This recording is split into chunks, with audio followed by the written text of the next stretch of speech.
Hujan deras yang mengguyur Kabupaten Pidi sejak 2 hari terakhir menyebabkan ruas jalan lintas Kecamatan Tangsi, Gempang, Kabupaten Pidi longsor.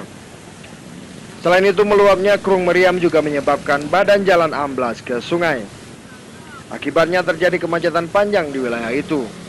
Sejumlah pekerja dari Dinas Pekerjaan Umum Bina Marga Provinsi Aceh membantu membuka kembali jalan dengan menggunakan alat berat.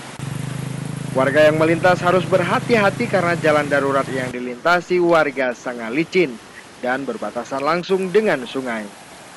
Sejumlah personil polisi lalu lintas Polres Pidi mengatur arus lalu lintas karena sejumlah alat berat masih bekerja membuka jalan. Dari Kabupaten Pidi, Ilham melaporkan untuk Aceh Video.